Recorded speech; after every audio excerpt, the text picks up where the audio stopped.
Floresta Negra? A da Floresta Negra... Essa eu acho a mais interessante. Essa eu acho a mais, assim...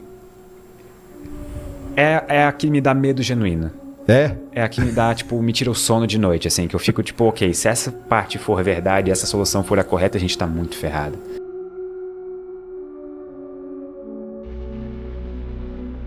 O universo tem aproximadamente 13,8 bilhões de anos. É um tempo que a mente humana sequer consegue processar direito. Nesse intervalo absurdo, formaram-se mais de 2 trilhões de galáxias, e cada uma dessas galáxias abriga centenas de bilhões de estrelas. Ao redor da maioria dessas estrelas existem planetas, e as estatísticas mostram que muitos deles estão na zona habitável, lugares nem quentes demais, nem frios demais, com água líquida e atmosfera, exatamente o que a vida precisa para florescer. A matemática aqui é cruel de tão simples. O universo deveria estar transbordando de vida. Deveríamos estar ouvindo um barulho constante de civilizações vizinhas. Mas quando apontamos nossos telescópios e radiotelescópios mais sofisticados para o céu, o que encontramos é algo perturbador. Encontramos o silêncio absoluto, nenhuma transmissão, nenhum sinal de rádio, nenhuma prova de que existe algo consciente além de nós nesse cosmo imenso. E como se fôssemos o único farol aceso em um oceano infinito e escuro. Mas existe uma teoria que tenta explicar esse silêncio.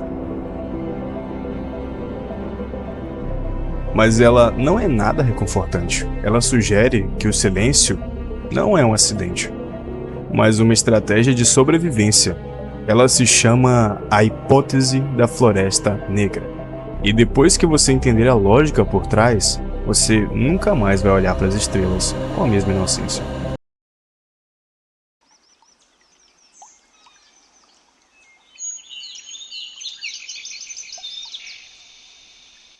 Tudo isso começou com uma pergunta simples feita pelo físico Enrico Fermi, em 1950. Onde está todo mundo? Fermi calculou que, se a Via Láctea tem 10 bilhões de anos, qualquer civilização que tivesse surgido apenas 1 bilhão de anos antes da nossa, já teria tido tempo de sobra para colonizar cada centímetro da galáxia, mesmo viajando devagar. Estatisticamente, era para o céu estar lotado de mega estruturas e sinais. A contradição entre essa probabilidade alta de alienígenas e a ausência total de evidências é o que chamamos de paradoxo de Fermi. Ao longo das décadas, tentamos nos consolidar com respostas leves. Talvez a vida seja rara, talvez as distâncias sejam grandes demais, ou talvez eles estejam apenas nos observando como em um zoológico. Mas a hipótese da Floresta Negra, popularizada pelo escritor Liu Cixin, descarta essas desculpas e apresenta uma lógica muito mais fria e sombria. A teoria se baseia em 2 fatos fundamentais. O primeiro é que a sobrevivência é uma necessidade primária de qualquer coisa viva. Não importa o quão avançada seja uma civilização, ela precisa continuar existindo. O segundo é que os recursos do universo são finitos. Energia, matéria e espaço têm limite. Quando você junta esses 2 pontos, o resultado é um pesadelo matemático. Se os recursos são poucos e a sobrevivência é tudo, qualquer outra civilização que você encontra representa um risco de extinção. Você não pode saber as intenções deles. Mesmo que eles pareçam pacíficos hoje, nada garante que não vão precisar dos seus recursos ou te destruir no futuro para garantir os deles. Em uma equação onde o erro significa a morte em toda a sua espécie, a única escolha racional é atacar primeiro, sem diálogo, sem tentativas de paz. O universo, portanto, seria como uma floresta escura durante a noite. Cada civilização é um caçador armado andando em silêncio absoluto entre as árvores. Se um caçador encontra o outro, a única resposta lógica é eliminá-lo antes de ser eliminado. O silêncio que ouvimos não é porque o universo está vazio, é porque todos estão escondidos, segurando a respiração, com medo de serem encontrados. Se essa teoria for real, a humanidade já cometeu o erro mais perigoso da história. Nós somos a criança que entrou na floresta escura e começou a gritar. Em 1974, enviamos a mensagem de Arecibo, com a nossa biologia e localização. Em 1977, lançamos as sondas Voyager, com discos de ouro que basicamente são um mapa para encontrar a Terra. Há quase 100 anos, nossas transmissões de rádio e TV vazam para o espaço, criando uma bolha de sinal que se expande na velocidade da luz. Se alguém estiver escutando, eles já sabem que estamos aqui, e provavelmente já sabem que somos primitivos o suficiente para anunciar nossa posição sem entender o perigo. Stephen Hawking sempre avisou que tentar contato era uma péssima ideia. Ele comparou o encontro com alienígenas ao encontro de europeus com povos indígenas, e lembrou que isso nunca terminou bem para quem foi descoberto. Hawking não era pessimista, ele era na verdade matemático. Se uma civilização superior nos encontrar, o nosso destino dependerá inteiramente da vontade deles, e não teremos poder nenhum sobre isso. Mas existem outras respostas para o silêncio, e nenhuma delas é muito melhor. Uma delas é a ideia de grande filtro, a hipótese de que existe um obstáculo evolutivo tão difícil que quase ninguém consegue passar. A pergunta que assusta os cientistas é: esse filtro está atrás de nós ou na nossa frente? Se ele estiver atrás, nós somos raros e tivemos sorte. Mas se ele estiver à nossa frente, se toda a civilização inevitavelmente se autodestrói quando chega ao nosso nível tecnológico, então o silêncio do universo é um aviso de morte. Mudança climática, inteligência artificial descontrolada ou guerra nuclear podem ser o filtro que nos aguarda. O silêncio seria então a ausência de todos aqueles que tentaram e falharam entre nós. Porém, houve um momento que o silêncio parou.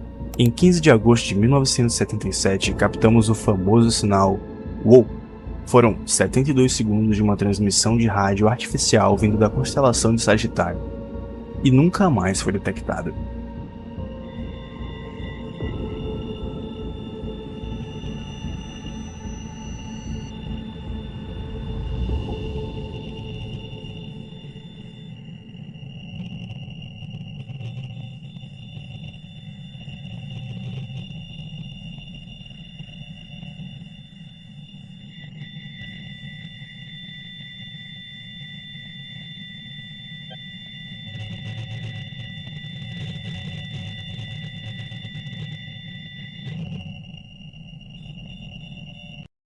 E se fosse um sinal real?